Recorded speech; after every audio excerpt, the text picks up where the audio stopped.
Siapa yang tidak kenal dengan George Soros? George Soros adalah seorang keturunan Yahudi yang lahir di Budapest, Hungaria pada tahun 1930. Dia merupakan putra kedua dari pasangan Tifadar Soros dan Elisabeth. Pengalaman masa perang Soros sangat mempengaruhi cara pandangannya terhadap dunia. Pada masa itu, kegilaan zaman dan penghancuran terhadap kehidupan melahirkan pada dirinya tentang rasionalitas dan kekuasaan manusia.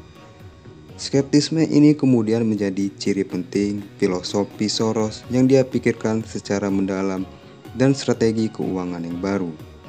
Sebelum menjadi bagian dari hiruk-pikuk kegiatan Wall Street, Soros sempat menempuh pendidikan di London School of Economy, yang merupakan kampus menarik bagi seluruh mahasiswa dunia.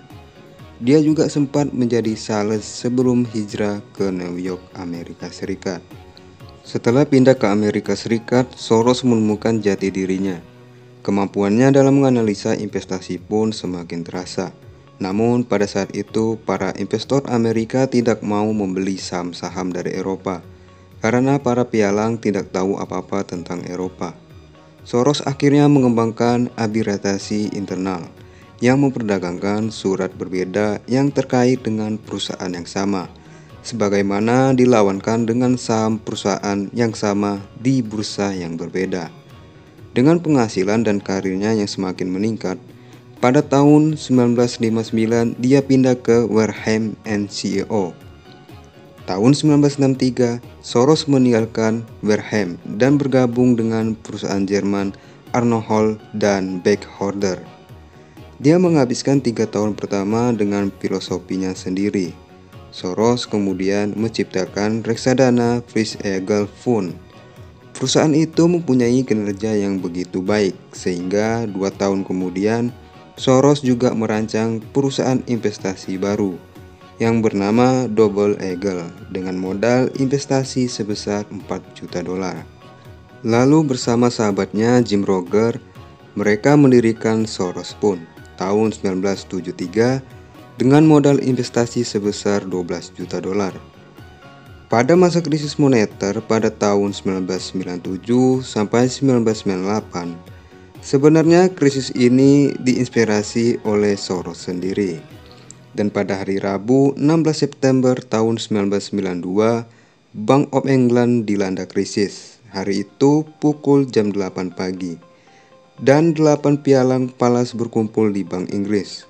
Mereka dengan penuh ketakutan membeli pound untuk menopang rentang nilai tukar mata uang tersebut.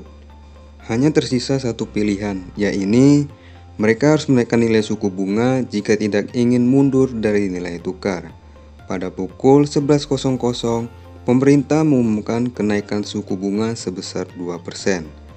Akhirnya pasar dibanjiri perintah menjual pound. Pada pukul 14.15, ketika pemerintah mengumumkan kenaikan suku bunga dengan total 3 poin, nilai tukar sudah terapresiasi 15%. Hari itu juga pemerintah mengucurkan sepertiga dari 44 miliar pound cadangan palasnya ke pasar. Namun upaya untuk melindungi pound tersebut mengalami kegagalan. Bank Inggris dipaksa mengaku kalah untuk pertama kalinya dan nilai mata uang pound jatuh di pasaran. Hari itu dikenal dengan Rabu Kelabu, dan 1 bulan kemudian surat harian menyingkap nama orang yang menghancurkan bank tersebut. Dia adalah George Soros.